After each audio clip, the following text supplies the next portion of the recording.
não está dando certo, mas ainda assim eu quero compartilhar algumas coisas com você.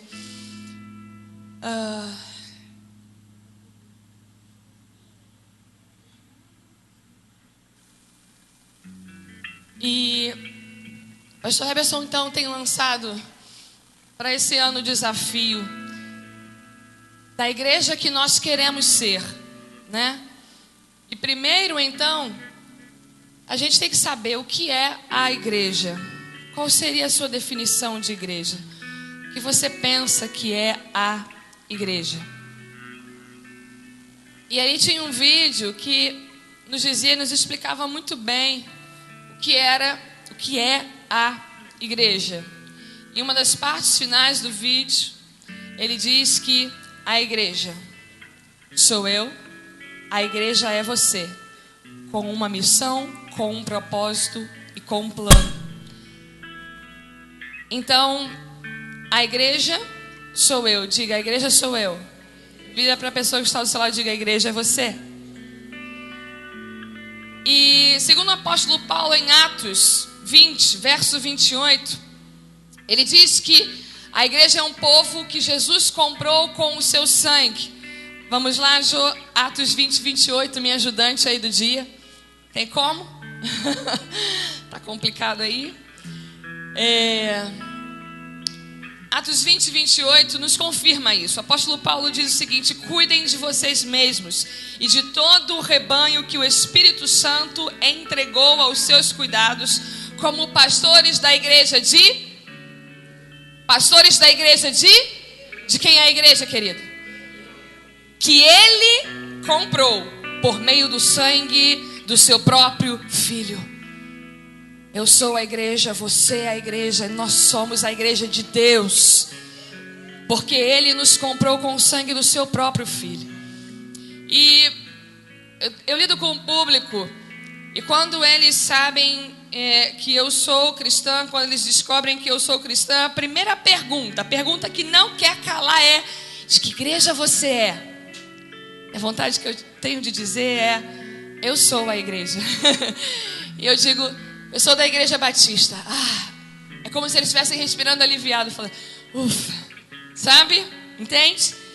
Batista isso, a Batista aquilo outro, a Batista é uma igreja séria, é antiga, a Batista assim, a Batista assado. Mas a grande questão, querido, é que eu não sou a Batista, eu não sou a Wesleyana, a Metodista, a Lagoinha, a Universal, não. Eu sou a igreja, porque Jesus não morreu por nenhuma denominação, Jesus não derramou o seu sangue por essas paredes, Ele não morreu por esse prédio, por esse chão que nós pisamos, Ele morreu e derramou o seu sangue por mim e por você, para que nós nos tornássemos igreja. Nós somos a igreja do Senhor Jesus, e Ele morreu para que nós pudéssemos dizer: eu sou a igreja. E em Romanos 16, o apóstolo Paulo então manda saudações lá a Priscila e a Áquila. E no verso 5 ele diz o seguinte: olha, saúdem... Jô, estão te atrapalhando aí? A quem eu tenho que puxar a orelha? Jorge? Gilmar? Pastor Everson. O apóstolo Paulo diz o seguinte: saúdem também a igreja que se reúne na casa deles. Na verdade, a casa deles não era a igreja, mas a igreja se reunia na casa deles. Na verdade, Estrada da Gávea 436 não é a igreja, mas a igreja se reúne na Estrada da Gávea 436. Você pode dizer amém? Amém. Quantos anfitriões de célula nós temos aqui? Levanta a mão. Anfitriões. Tem igreja lá na tua casa, querido. A tua casa não é a igreja, mas tem uma igreja que se reúne na sua casa. E a igreja ela pode estar reunida em qualquer lugar. Nós vemos por aí espalhado pelo mundo igrejas que se reúnem em porões, igreja que se reúne em galpões, em bueiros. A igreja é o corpo de Cristo. E todo aquele que já colocou a sua fé em Jesus Cristo para a salvação, ele é membro desse corpo. Nós somos membros do corpo de Cristo. É isso que diz 1 Coríntios 12, verso 13 e 14. Assim também, todos nós, judeus e não judeus, escravos e livres, fomos batizados pelo mesmo Espírito, para formar o quê? Para formar o quê? Um só corpo. E a todos nós foi dado de beber do mesmo Espírito, pois o corpo não é feito de uma parte só, mas de muitas. Eu quero compartilhar ainda com você 2 versos que eu acho lindo e que mexeu muito comigo enquanto eu estudava.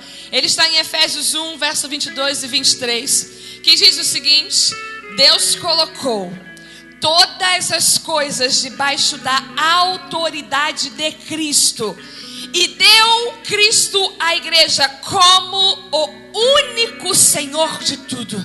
Quem é o Senhor da igreja? Jesus. Deus colocou Cristo como o único Senhor de tudo. A igreja é o corpo de Cristo. Ela completa Cristo, o qual completa todas as coisas em todos os lugares. O apóstolo Paulo diz que a igreja é o corpo de Cristo e ela completa Cristo. Onde está o corpo de Cristo aqui? Diz amém. Então você completa Cristo. Diga para a pessoa que está ao seu lado: você completa Cristo. Eu completo Cristo. É por isso que Jesus não sabe viver sem mim, sem você. É por isso que Jesus não quer viver sem mim, sem você. Nós completamos Ele. E o mais maravilhoso dessa história é que Ele completa todas as coisas em todos os lugares. E espalhados pelo mundo inteiro agora, existem irmãos nossos, membros do corpo de Cristo, que estão passando necessidades, que estão em perdas, que estão em dor, que estão em sofrimento, que agora estão em torturas, estão em cadeias. Mas eles completam a Cristo, e Cristo completa todas as coisas em todos os lugares. Por isso eu quero te pedir, feche os teus olhos nessa hora. Nós vamos orar pela igreja de Cristo espalhada pelo mundo. Os nossos irmãos que estão sendo perseguidos agora. Senhor, nós te pedimos, envia agora, Senhor, tudo o que for necessário para completar a alegria, para completar a fé, para completar a esperança, para completar a salvação, para completar o mantimento, para completar as vestes, Senhor. O Senhor é aquele que completa tudo em todos os lugares. Então, Senhor, nós te pedimos, sopra o teu Espírito, sopra os teus ventos em todos os lugares dessa nação, onde tem um irmão nosso preso. Libera a ordem de sentença de liberdade para o teu povo.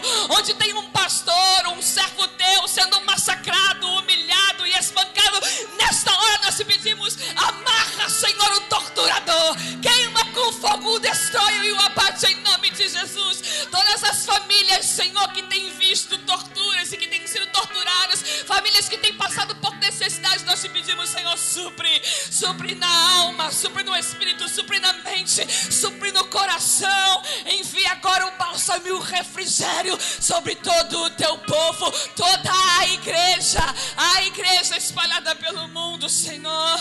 Sustenta o teu povo. Oh, completa tudo em todos os lugares, ó Deus, porque são teus filhos e eles se completam. Ensina-nos e mexe com a igreja local para orar pela igreja universal, a igreja espalhada por todo o mundo, que é um corpo conosco. Somos um com eles. Ajuda-nos a lembrar disso e a interceder em todo o tempo por eles. Seja assim em nome de Jesus, Pai. Em nome de Jesus. Eu pergunto a você: que tipo de cristão é você? Que tipo de cristão sou eu? Que tipo de cristão somos nós? Muitas vezes nós dizemos: eu queria que a igreja fosse assim, eu queria que a igreja fosse assada. Eu queria ir para uma igreja cozida. Querido, você é assado, você é assim, você é cozido. Porque quando nós reclamamos da igreja, nós estamos referindo-nos a nós mesmos. Sabe por quê? Porque a igreja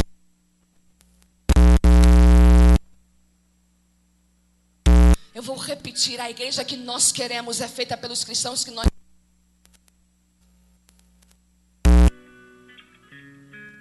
Precisamos parar de reclamar e começar a mudar, para termos a igreja que nós desejamos.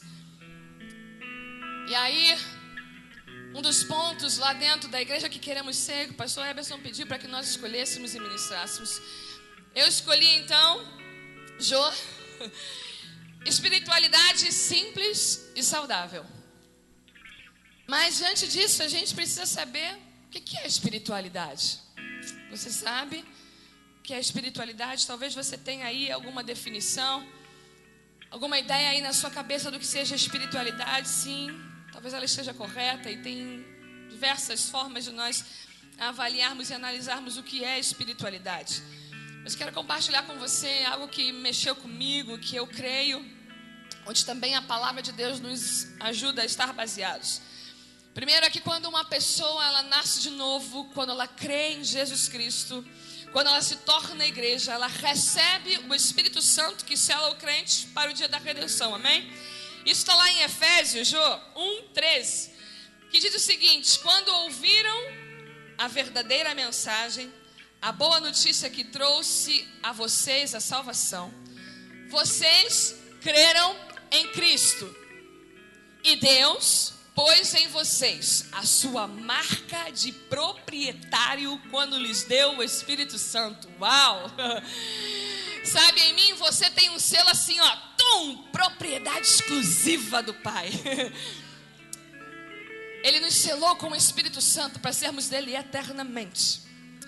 Mas não só isso, Jesus nos prometeu que além de selados pelo Espírito Santo, nós seríamos guiados por ele a toda a verdade. Isso está em João 16:3, quando Jesus diz: porém, quando o Espírito da verdade vier, ele ensinará toda a verdade a vocês. O Espírito não falará por si mesmo, mas dirá tudo o que ouviu e anunciará a vocês as coisas que estão para acontecer. O que eu vejo nesse verso, então, é um relacionamento, é uma intimidade com o Espírito Santo de Deus. Ele vai nos falar, ele vai nos dirigir, ele vai nos ensinar, ele vai nos guiar, ele vai nos orientar, ele vai nos esclarecer a toda a verdade. E parte da verdade a qual o Espírito Santo nos guia é aprender as coisas de Deus e aplicar essas coisas em nossas vidas. O crente, então, ele faz, ele decide, ele toma a decisão, ele faz a escolha de deixar com que o Espírito Santo o controle ou não. E a espiritualidade cristã, então, ela é baseada em o quanto aquele que é nascido de novo, aquele que é a igreja, ele permite que o Espírito Santo lidere e controle a sua vida. Você entende isso? Diga amém. O apóstolo Paulo diz então aos crentes em Efésios 5:18, para que a gente seja cheio do Espírito Santo. Ele diz: não se embriaguem, pois a bebida levará vocês à desgraça, mas encham-se do Espírito de Deus. Sabe o que eu vejo aqui? O apóstolo Paulo falando: ei, não se embriaguem, mas encham-se. O tempo verbal dessa passagem aqui, ele é contínuo, ou seja, ele está querendo dizer para mim e para você: continue sendo cheio do Espírito Santo. Encham-se, continue sendo cheio do Espírito Santo. Está passando por provação, tribulação, necessidade, continue sendo cheio do Espírito Santo. Está difícil, está apertado, está acirrado, continue sendo cheio do Espírito Santo. Vire para a pessoa que está ao seu lado e diga para ela: continue sendo cheio do Espírito Santo. Continue sendo cheio do Espírito Santo. E ser cheio do Espírito Santo, então, significa deixar, permitir que o Espírito Santo nos controle, ao invés, então, de ceder aos desejos da nossa natureza carnal. E na passagem que nós acabamos de ler, que o apóstolo Paulo diz, então, para a gente não se embriagar, mas se encher com o Espírito Santo de Deus. Ele está fazendo uma comparação. Quando alguém é controlado pelo vinho, quando alguém é controlado por bebida alcoólica, ele exibe uma característica que é do bêbado, ok? Você não precisa botar o bafômetro para você saber que ele está bêbado, porque existem algumas características que mostram isso, que identifica isso. Ele está bêbado. Não sei se você já teve essa experiência de se embebedar, ou pior, de conviver com alguém bêbado. Quantos já tiveram essa experiência? Conviver com alguém bêbado? Ainda existe hoje aqui no nosso meio, agora, pessoas que convivem dentro de casa com um parente, com um familiar bêbado. Levanta a mão. Obrigada, Vanderlei. Vamos orar, querido. Feche os seus olhos. Senhor, nós somos a igreja. Dentro da nossa casa tem igreja.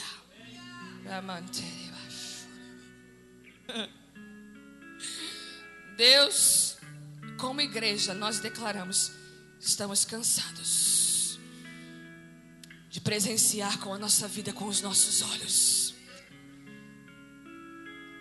pessoas que amamos se embebedando, se perdendo. Mas nós sabemos que o Senhor é o Deus da nossa casa. O Senhor é o Deus da nossa vida, da nossa família. Por isso, nós declaramos, em nome de Jesus: estão se findando os dias desta bebedeira.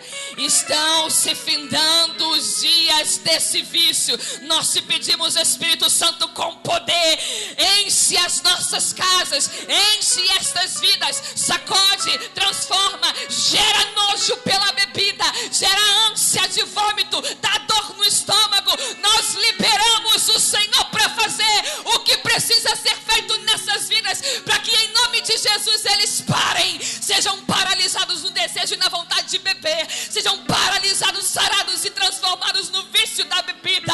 Em nome de Jesus nós te pedimos: sopra nessas vidas, pode tocar, pode falar, pode trazer sonhos, pode sacudir, pode mexer, pode abalar. Como autoridade espiritual das nossas casas, nós dizemos amém a essa autoridade e liberamos, Senhor, que o Senhor faça segundo o teu querer e a tua vontade. Nós acreditamos e temos vivenciado que Ele é boa, perfeita e agradável. Nós e a nossa casa serviremos ao Senhor. Não deixaremos nenhuma unha no Egito. Nada ficará para trás. Todos os nossos parentes, a nossa parentela, virão conosco e adorarão ao Senhor completamente livres, sendo junto conosco igreja do Deus vivo. Nós declaramos assim em nome de Jesus. Em nome de Jesus. Oh, ainda neste tempo, Senhor, experimentaremos a tua ação e o teu milagre. Sabe? Então, aquele que faz o uso de bebidas alcoólicas, ele exibe algumas características. Muitas delas são claras e nítidas para a gente conhece. É a mudança no falar, a mudança no andar, a perda da capacidade de tomar decisões. E assim como nós podemos ver quando alguém está bêbado por causa das características que essa pessoa demonstra, assim também nós podemos ver quando aquele que é nascido de Deus é controlado pelo Espírito Santo, porque ele demonstra isso por causa das suas características. E a lista dessas características nós vamos ler daqui a pouco, está lá em Gálatas 5, 22 ao 23, onde são chamados de frutos do Espírito. Você conhece? Isto é o caráter de Cristo, produzido pelo Espírito Santo quando Ele trabalha no crente e através do crente. E esse caráter ele não é produzido por esforço próprio, ok? Não é produzido por vontade humana.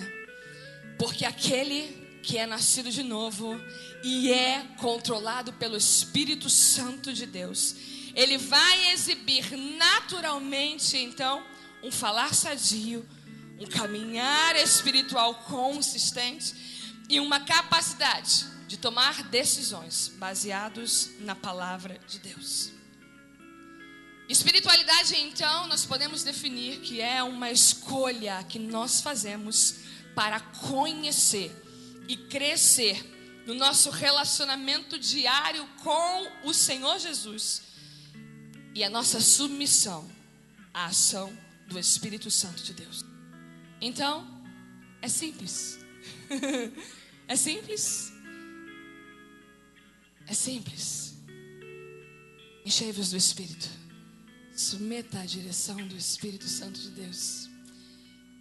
E Gálatas 5, do 22 ao 26 nos diz: mas quando o Espírito Santo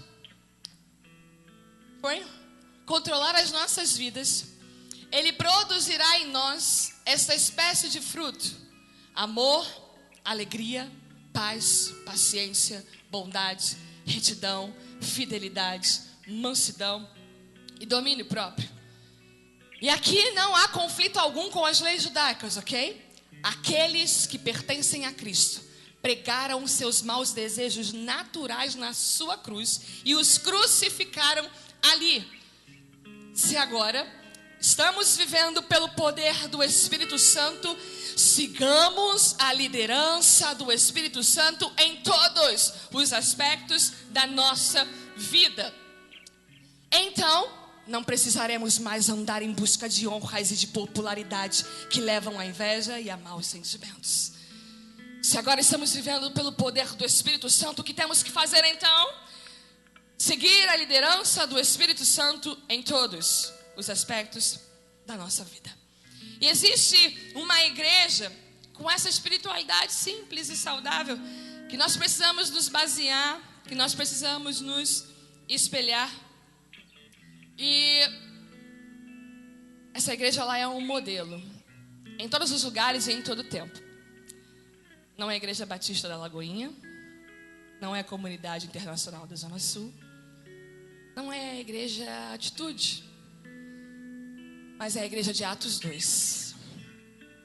Ela não foi somente a primeira igreja do Novo Testamento. Ela foi e ela é o modelo mais excelente para todas as outras, em todos os tempos e em todos os lugares.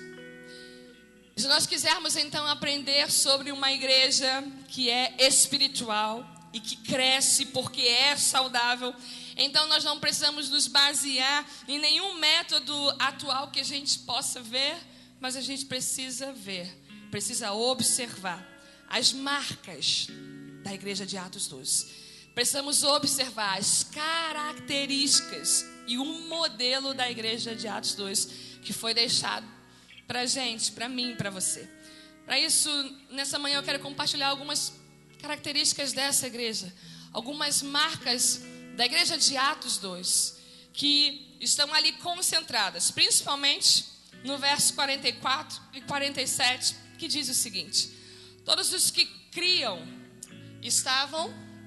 melhor ler porque a versão está diferente, ok? Essa versão que a gente vai ler é da NTLH, que diz: todos os crentes se reuniam constantemente e repartiam tudo uns com os outros, vendendo suas propriedades e dividindo com os que tinham necessidade. Regularmente eles adoravam juntos no templo todos os dias, reuniam-se em grupos pequenos nas casas para comunhão. Gente, já existia célula, ok? Você percebeu isso? Já existia célula. Regularmente eles adoravam juntos no templo todos os dias, reuniam-se em grupos pequenos nas casas para a comunhão e participavam das suas refeições com grande alegria e gratidão, louvando a Deus. Tem mais? A cidade inteira tinha simpatia por eles. E cada dia o próprio Senhor acrescentava à igreja todos os que estavam sendo salvos. Então, nós acabamos de ver, concentrado aí, do verso 44 ao verso 47 de Atos 2, algumas características que identificavam a igreja de Cristo, algumas marcas que diziam, essa é a igreja de Cristo. E nessa manhã, gente, falando das marcas da igreja, o que é marca?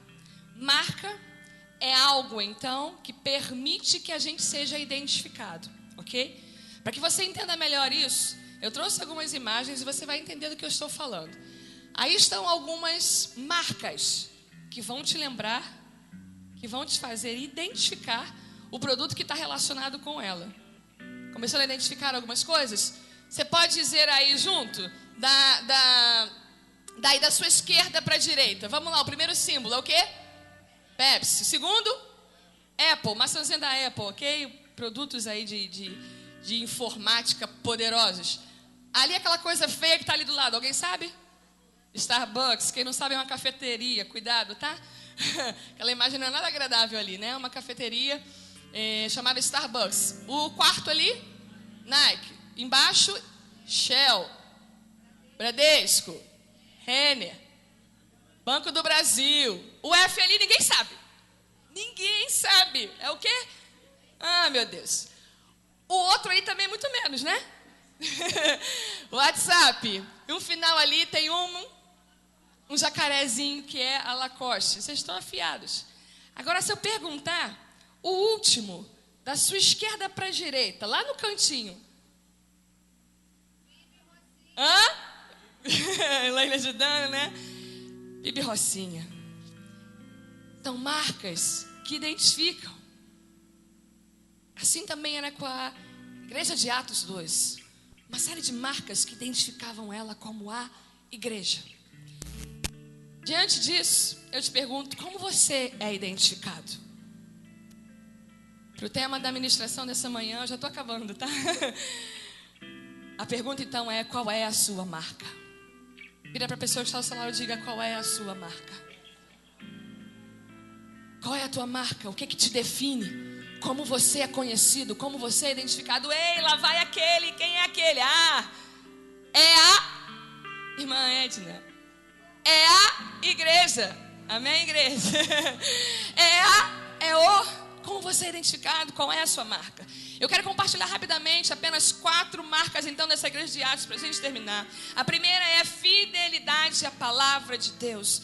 Essa é uma marca que a gente vê logo no verso 42, quando na versão que nós lemos diz, e todos continuaram firmes, seguindo os ensinos dos apóstolos. Em outra versão diz que eles se dedicavam ao ensino dos apóstolos. Outra versão, corrigida e fiel, diz que eles perseveravam na doutrina dos apóstolos. A igreja de Atos foi uma igreja que nasceu como fruto do derramamento do Espírito Santo e da exposição às Escrituras. Então, o texto diz que eles perseveravam no ensino dos apóstolos, ou seja, eles perseveravam nas Escrituras. Por quê? Porque o ensino dos apóstolos incluía tudo o que Jesus ensinava. Como você sabe disso? Jesus diz em Mateus 28, 19 e 20, portanto, vão e façam discípulos de todas as nações, batizando-os no nome do Pai, do Filho e do Espírito Santo. E depois, ensinem esses novos discípulos a obedecerem todas as ordens que eu lhes dei. Jesus havia liberado palavra para os discípulos, ordens para os discípulos, e disse, passa tudo isso que vocês ouviram, tudo isso que vocês aprenderam, avisa a eles, anuncia a eles as minhas palavras. E como igreja então, o que nós precisamos é ser marcados, termos a marcas, sermos marcados pela palavra de Deus e permanecer firmes naquilo que nós temos aprendido e ter então as nossas atitudes definidas pela palavra de Deus. Que segundo Hebreus 4:12, a palavra de Deus é viva e poderosa e corta mais do que qualquer espada afiada dos dois lados. Ela vai até o lugar mais fundo da alma e do espírito, vai até o íntimo das pessoas e julga os desejos e pensamentos do coração delas. Esta é a palavra do meu Deus, palavra viva e eficaz. Sabe, quando nós falamos isso, nós não estamos falando só de homens e mulheres profetas de Deus que falam para você aquilo que só você sabe, ou de uma pregação que é ministrada aqui, que toca e mexe com você. Não, estamos falando também de uma intimidade pessoal e particular na tua casa, no teu quarto, de comer e de beber a palavra de Deus. Sabe aquele dia que você abre e você fala: nossa, Deus falou comigo. Você e a palavra, você e a Bíblia, você e Jesus, você e o Espírito Santo. E a grande verdade é que sem o compromisso com a verdade, sem o compromisso com a palavra de Deus, que é a verdade, não há igreja de verdade. Qual é a verdade? Salmo 119, verso 160 diz: ó Senhor, a tua palavra é a verdade desde o princípio. Qual é a verdade? A tua palavra é a verdade desde a fundação do mundo, desde o princípio, desde o início de todas as coisas. A tua palavra é a verdade.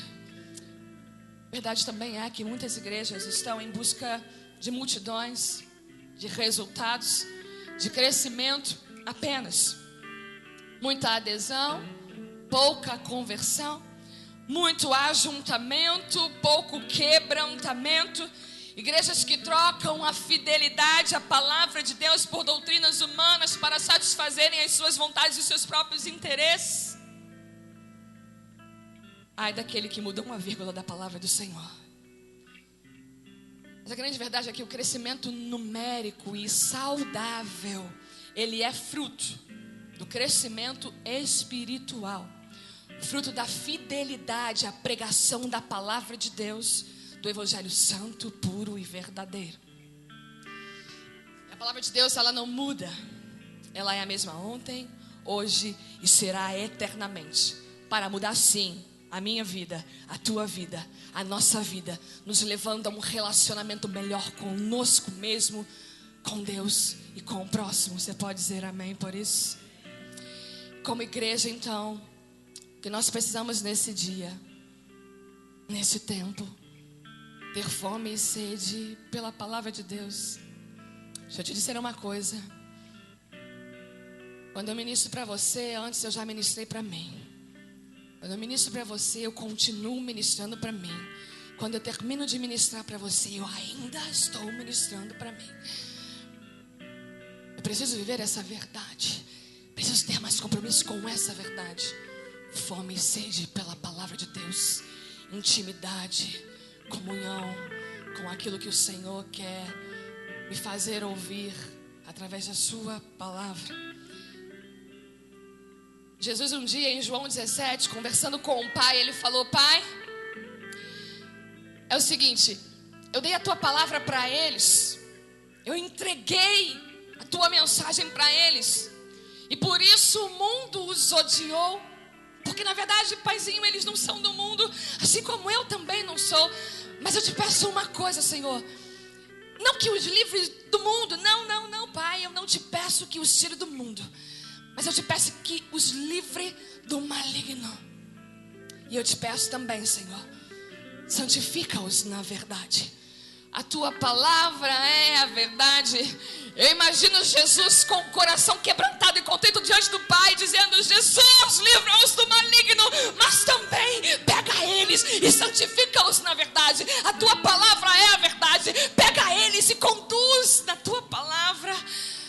Santifica-os. Em outra versão diz: que eles sejam teus. Que eles sejam teus por meio da verdade. A verdade do Senhor nos conduz. Tua verdade é a luz que me conduz para o céu. Tua palavra é o remédio que cura todo meu ser.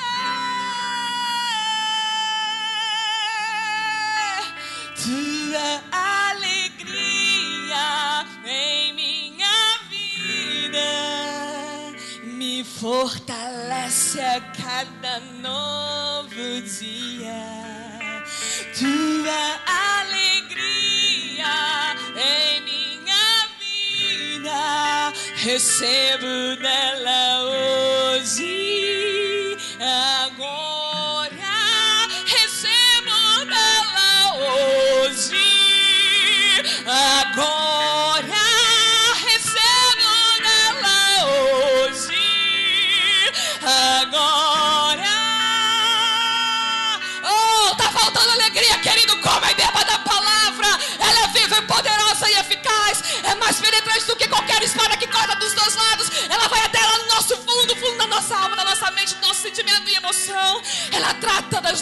vidas. Você pode aplaudir a palavra de Deus? Oh, obrigado, Jesus, pela tua verdade. Querido, para a gente correr, segunda marca da igreja de Atos é o compromisso com a oração. Segunda marca, a segunda característica que eu vejo na igreja de Atos, que precisa ser marcado das nossas vidas, é o compromisso com a oração.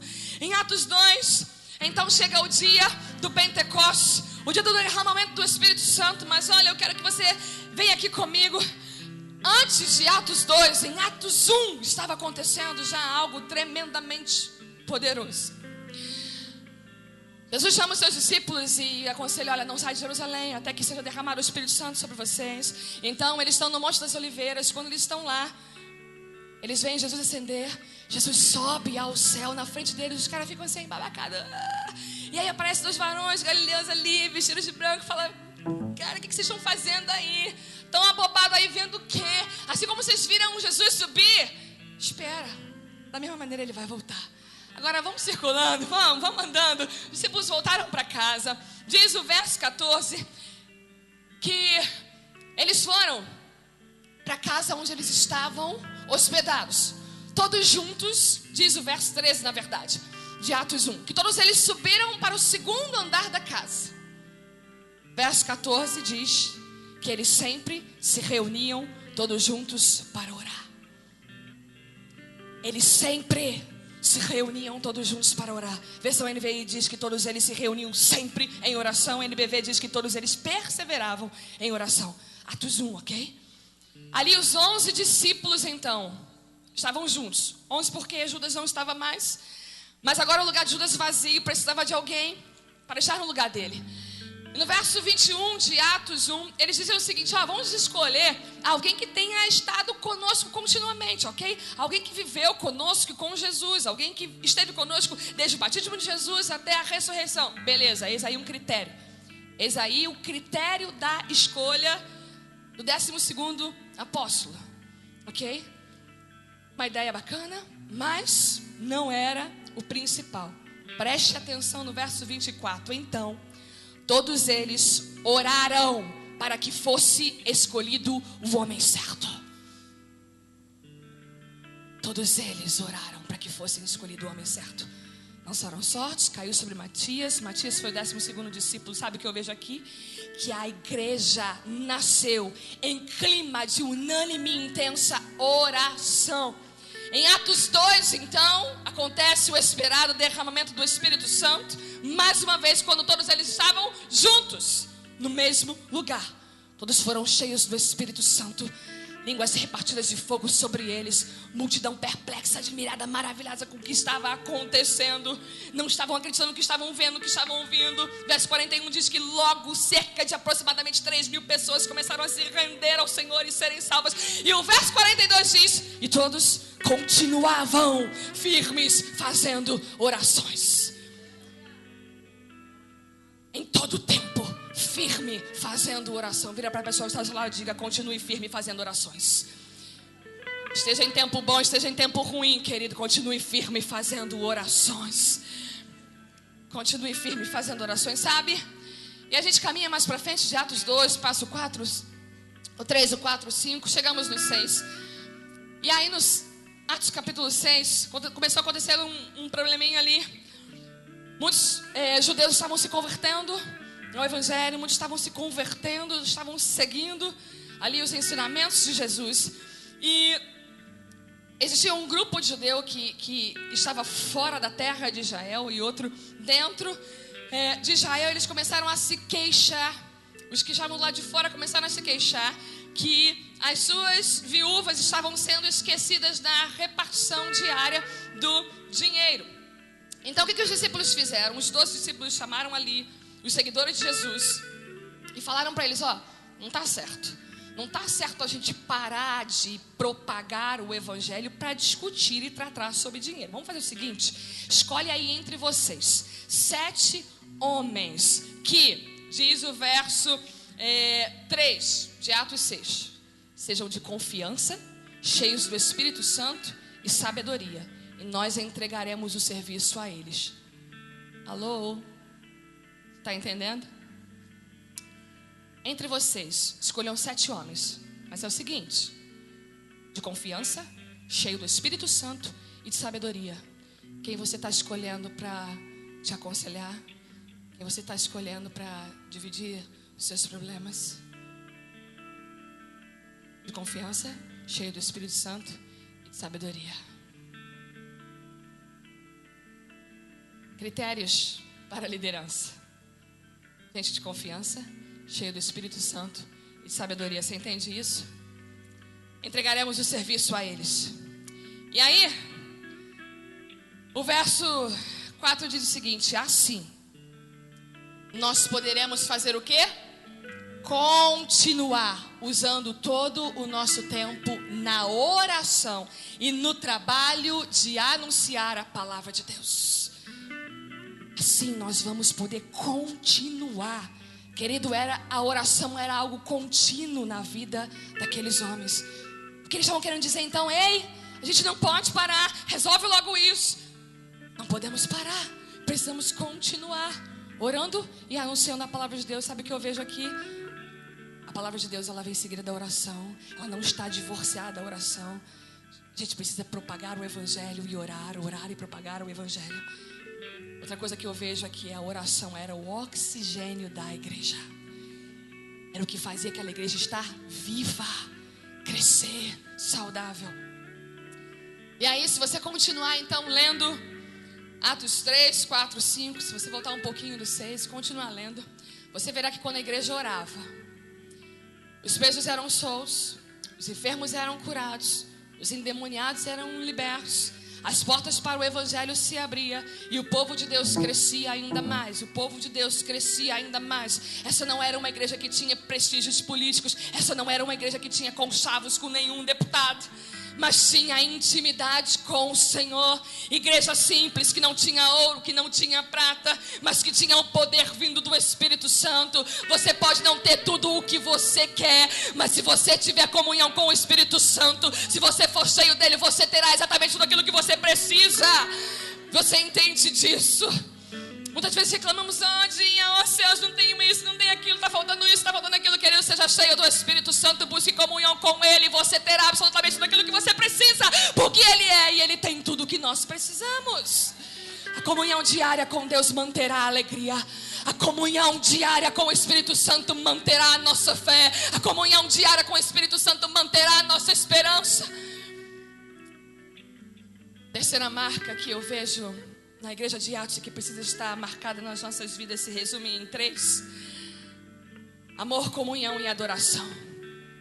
O verso 46 diz o seguinte: todos os dias eles adoravam juntos no templo, reuniam-se nas casas para o partir do pão e participavam das suas refeições com grande alegria e gratidão, louvando a Deus. Deixa eu correr aqui.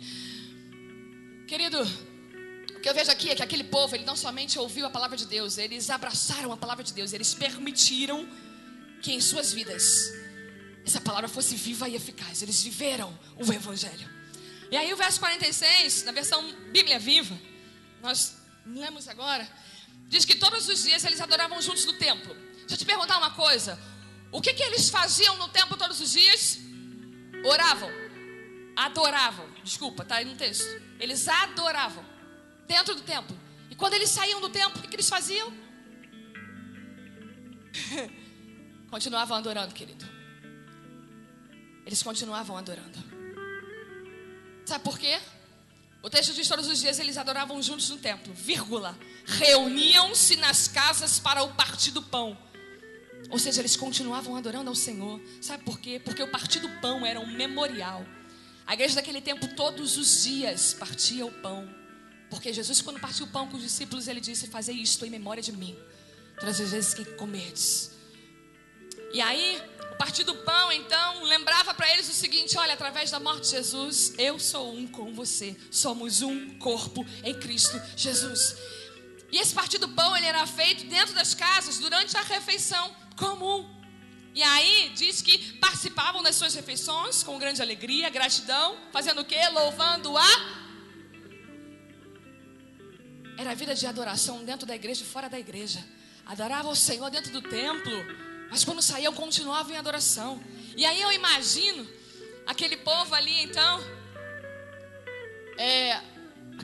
Acabou o momento do culto. E aí, Joãozinho, você vai pra onde? Vou lá pra casa da Maria. Tem uma rabada lá hoje, poderosa, depois do partir do pão. E você? Eu vou com outro grupo lá pra casa da Joaquina. Lá tem bobó de camarão. E aí, outro, e vocês? A gente vai lá pra casa do irmão Joãozinho, que lá vai ter uma churrascada poderosa depois do partir do pão. Como nós somos fora daqui, a Bíblia diz que eles faziam tudo louvando a Deus. Quando eles sentavam à mesa, eles estavam selando a comunhão, no partir do pão, nas refeições junto com o outro. Alô? Você está entendendo? Você está entendendo? Sabe o que eu vejo aqui? Convidar alguém para almoçar com você na sua casa também é louvar a Deus. E aí? Aí você pode dizer, Jaqueline, você não sabe, minha casa é muito pequena. É igual a minha, do tipo, puxa a cadeira e senta no chão. Não tem problema não, que ele senta no chão. Antigamente a mesa era baixinha, os discípulos sentavam no chão. O importante não é onde você está, mas com quem você está, ok? Comida não dá hoje? Ok, faz uma maiorzinha domingo que vem. Tá, Nayara? Chama lá. Pra gente almoçar. Não dá, tá, mas chama pro restaurante, ok? Paga ali no Parmê, tá, Maria? Pizza. O que a gente vê aqui então também é que pagar um almoço, uma quentinha, uma cesta básica, comprar um frango assado, comprar uma mistura aqui do lado do açougue e oferecer pro irmão também é louvar a Deus. Fazer uma torta de limão, né, Jô? Fazer um mousse de chocolate, fazer uma quiche, fazer um empadão, trazer pro seu irmão. Jaqueline, minha família é grande, não tem problema não, traz um pedaço. Isso também é louvar a Deus, querido. Desafio para hoje. Desafio para hoje. Vai fazer lá sua comida, traz um pouquinho lá pro seu irmão. Diz aqui, irmão, lembrei de você. Eu sou um com você. Amém? Você entende isso? E aí, glória a Deus. Tem gente aqui que cozinha bem, né? Vem aí, olha pro seu irmão, vê se ele tem cara de bom cozinheiro. É isso, querido. Somos igreja, podemos continuar louvando a Deus fora daqui, amém? Esse é o nosso desafio. E aí eu te garanto uma coisa, o teu irmão vai ficar muito feliz, Deus vai se alegrar com isso. Mas sabe o principal dessa história toda? Você é o que mais vai ficar feliz. Eu te garanto, sabe por quê? A Bíblia diz que melhor coisa é dar do que receber. Melhor coisa é dar do que receber. Glória a Deus. Sabe, a igreja primitiva, eles sabiam disso. Por isso, quando eles tinham alguma necessidade, a primeira coisa que eles faziam era vender, rifar, comprar, alugar, fazer, dividir, repartir, porque eles tinham tudo em comum. Porque diz o verso 44, todos os que criam estavam juntos e unidos. Ei, estavam juntos e unidos. Estar junto não é estar unido, você entende? O texto é claro, estavam juntos e unidos. A palavra unido é ali acrescentada. Por quê? Porque estar junto...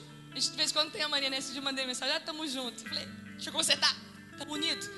A gente tá junto aqui, olha para a pessoa que está do seu lado. Tem gente do teu lado, tá junto de você, tá próximo, tá perto, tá chegado. Esse alguém tá junto, ok?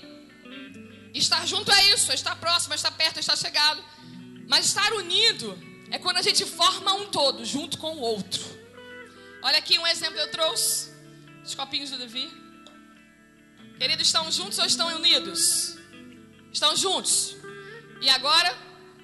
Estão unidos. Você entende isso? Diz amém. Glória a Deus. Estamos juntos e unidos. Glória a Deus. Você pode aplaudir ao Senhor. Somos igreja. Aleluia.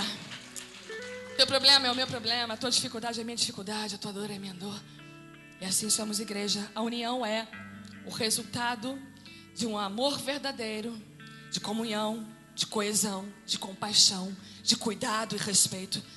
Vou te dizer uma coisa, por isso, a união nos mantém juntos, mesmo quando não estamos próximos. A união nos mantém juntos, mesmo quando não estamos próximos. Por isso que a Bíblia diz em Salmo 133, que o bom mesmo é a gente estar em união. E em qualquer outra versão da Bíblia que você for pegar e abrir Salmo 133, verso 1, a palavra união ela não é substituída por nenhuma outra. União é união em todas as versões. Porque coisa boa é estarmos em união. Pois é na união que o Senhor derrama sobre todos nós as suas bênçãos infindáveis e insondáveis. E Diz o verso 47 que todo o povo tinha simpatia pela igreja de Atos 2. Por quê? Porque talvez aquela união fosse assim maravilhosa. Caraca, o negócio é muito bom, o negócio é fantástico. Deus derramava bênção sobre a igreja e respingava sobre o povo. O povo amava a igreja de Atos 2. E é assim que nós precisamos ser. Precisamos atrair o mundo com a alegria de ser igreja. Talvez você esteja vindo empurrado ou empurrando com a barriga. Talvez você perdeu a alegria da salvação. Talvez você tenha perdido a alegria de ser igreja. Mas em nome de Jesus, o Senhor quer restaurar o seu corpo. Torna-nos dar a alegria, Senhor, e o prazer de ser igreja. Em nome de Jesus, fortalece os meus irmãos, aumenta a fé, a esperança, a alegria. Renova, Senhor, nesta manhã a alegria de ser igreja. Porque assim, a igreja de Atos 2 era uma igreja alegre, uma igreja feliz, simpática. Por quê? Porque fazia a diferença vivendo o evangelho de verdade, com amor, comunhão e adoração a Deus diariamente. E aí, aparecia visivelmente a quarta e última marca que eu quero compartilhar deles, que precisa estar no nosso meio, que é o crescimento. O verso 47 diz: cada dia o Senhor acrescentava à igreja todos os que estavam sendo salvos. Uma igreja saudável espiritualmente, ela cresce naturalmente e numericamente. Logo, se ela não cresce, é porque ela está doente. E aí existem algumas coisas que estão impedindo. O pastor Rick Warren, em seu livro Uma Igreja com Propósitos, ele afirma corretamente que o certo não é a gente se perguntar o que devo fazer para a igreja crescer, mas a pergunta correta é o que está impedindo a igreja de crescer. Nós precisamos nos examinar, nós precisamos nos avaliar e dizer, como o salmista declarou: sonda-me, ó Deus, e conhece o meu coração, prova-me, conhece os meus pensamentos, vê se há em mim algum caminho mau, me tira de lá, me arranca de lá e me guia pelo caminho eterno.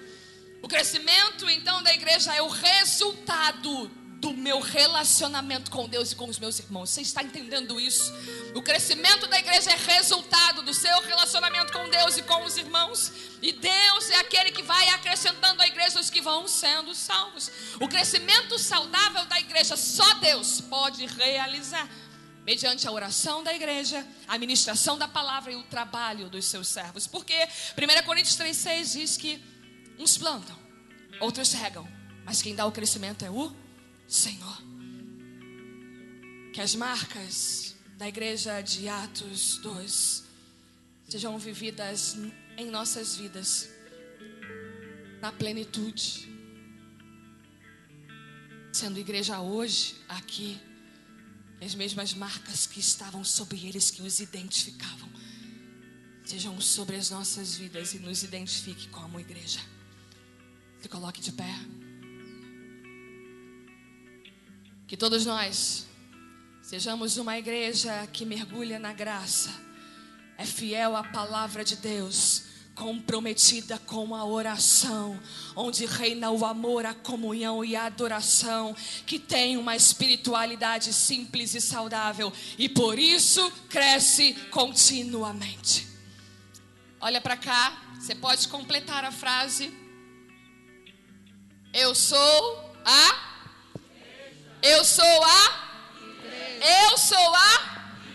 diga essa frase: eu sou a igreja. Aplauda ao Senhor por isso.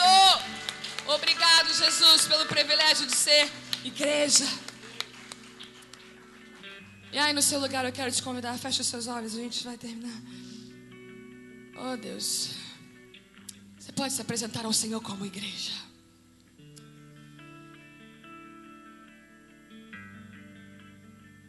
Senhor, nós te louvamos, nós te agradecemos, porque entendemos que fomos comprados por bom preço, para que a gente seja um com o nosso irmão, formando a igreja.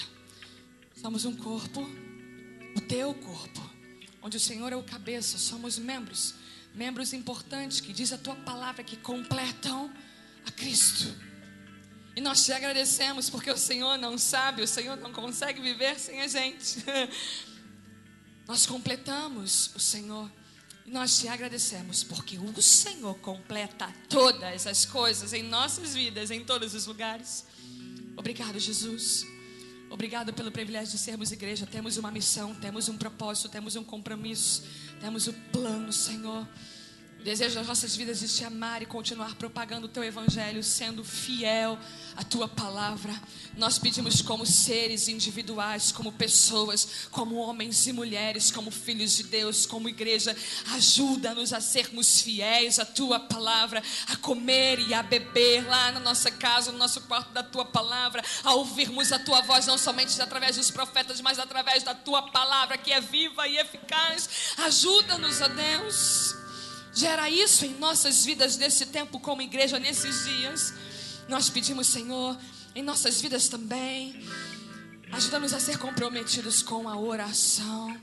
Nós sabemos que a oração ela é o oxigênio da nossa vida. Muitas vezes estamos morrendo no caminho, não sabemos porquê.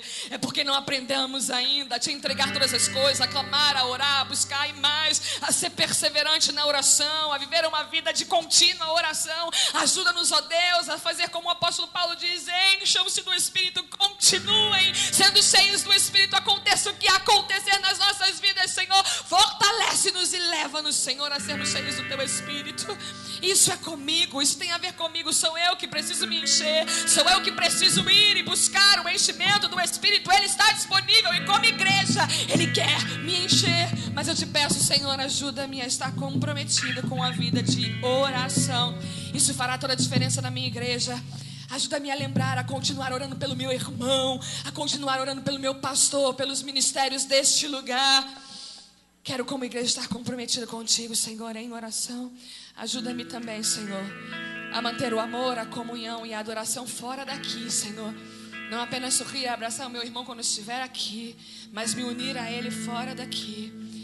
Continuar adorando a Deus fora das paredes deste templo. Senhor, aumenta a nossa comunhão, aumenta o nosso amor e recebe a nossa adoração diante de Ti. Nós pedimos, Senhor, nesse processo, que uns plantam, que outros regam, que nós oramos e trabalhamos. Dá o crescimento, Senhor. Dá o crescimento a esse lugar. Aquilo que o Senhor já planejou, aquilo que o Senhor já projetou para a tua igreja, neste tempo, neste lugar, nestes dias. Nós pedimos: libera, Senhor. Libera sobre nós, a todos aqueles que perderam a alegria de ser igreja. Nós te pedimos: restaura, renova, Senhor, sacode com as estruturas do teu templo e mova-se de uma maneira poderosa e intensa. Traz experiências profundas contigo, Senhor. Marca as nossas vidas com o teu fogo, marca as nossas vidas com a tua unção, marca as nossas vidas como igreja, marca a nossa vida com a palavra, marca a nossa vida com oração, marca a nossa vida com amor, com comunhão, com adoração. Marca as nossas vidas, Senhor, para que a gente viva como a igreja de Atos 2 viveu. Isso é possível, não está na Bíblia este modelo à toa. Isto é possível, vivenciar essas marcas, sermos conhecidos por elas neste tempo, neste lugar. O Senhor é poderoso para fazer infinitamente mais além de tudo aquilo que pedimos ou pensamos, segundo o poder que opera em nós.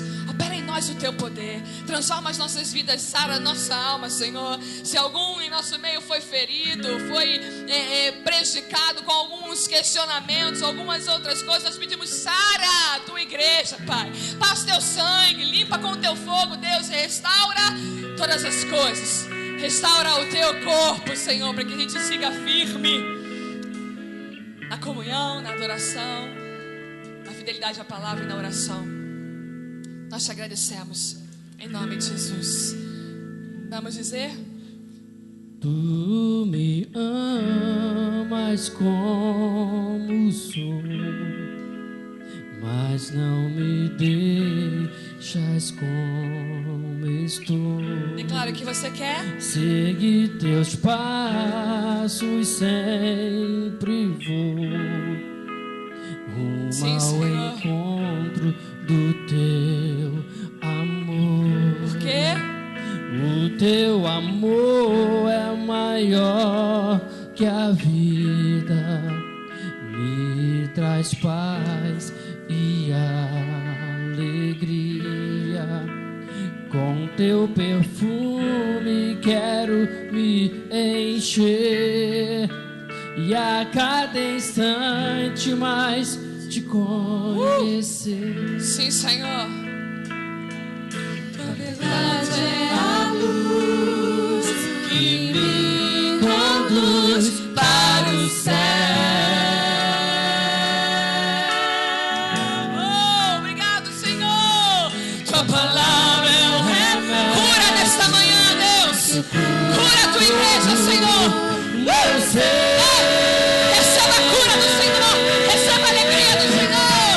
Tua alegria em minha vida me fortalece a cada novo dia. Tua alegria em minha vida recebo dela hoje.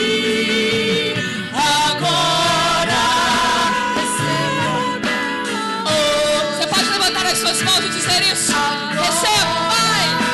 Recebo dela hoje, agora. Recebo dela hoje, agora.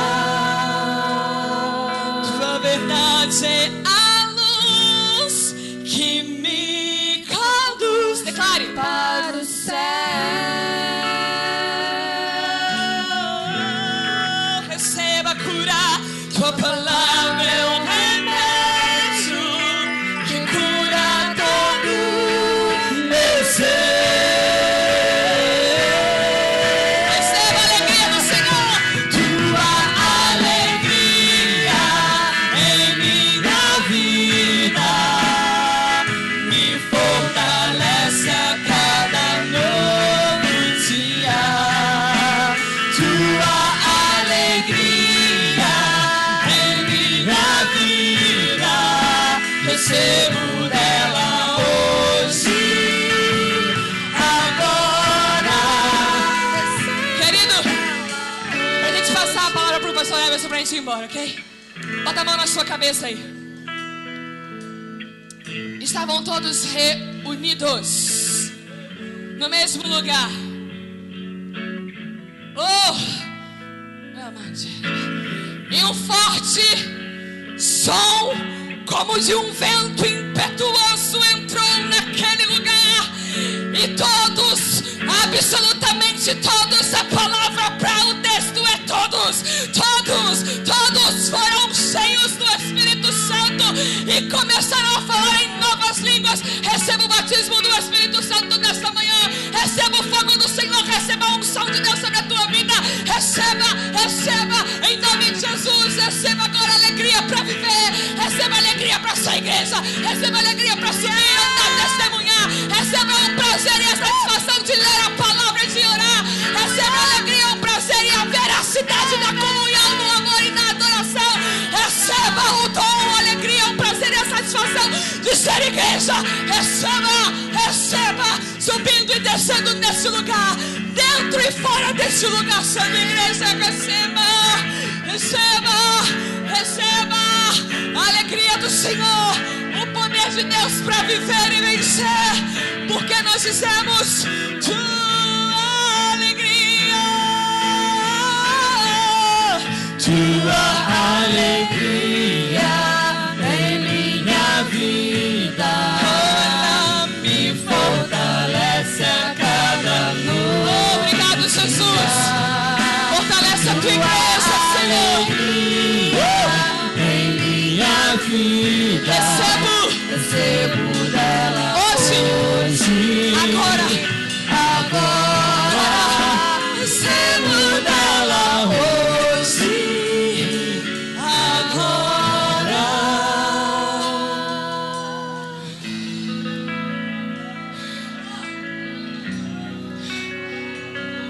ontem eu recebi uma notícia que muito me entristeceu. Mas sabe, eu posso estar triste, mas eu sou alegre.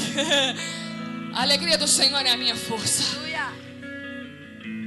A Bíblia diz que os dias são maus, o tempo mau ainda vai se apertar, querido. Ainda vai se aproximar de uma maneira mais forte. Eu não sei que tipo de notícia você vai receber hoje, ou amanhã, ou depois. O Senhor sabe, o Senhor conhece. Mas o Senhor já está tomando conta de todas as coisas, porque você é a igreja, você é parte dele. Então, independente do que você for ouvir, ver ou viver, levante as suas mãos. Receba a alegria do Senhor hoje. Receba a alegria do Senhor agora. Receba a alegria do Senhor hoje. Receba a alegria do Senhor agora. É mantimento diário, é alimento diário. Coma e beba dela hoje, coma e beba dela agora. Amanhã não se preocupe, o Senhor tem mais para te dar. É para hoje, é para agora. Experimente dessa alegria hoje, agora. Chegar em casa, daqui a pouco tem mais tarde tem mais. Em todo o tempo o Senhor libera a alegria de Deus sobre você. Por isso, levante as suas mãos. E você pode ir para a sua casa agora, dizendo: recebo nela hoje. Receba a alegria. Vá com Deus. O Senhor te abençoe. Bom domingo, até logo mais à noite. Vá recebendo. Recebo nela hoje. Agora. Recebo nela hoje.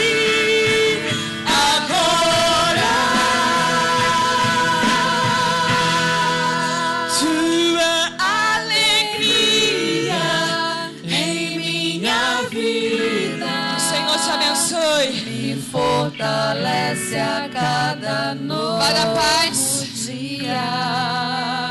Tua alegria em minha vida eu recebo dela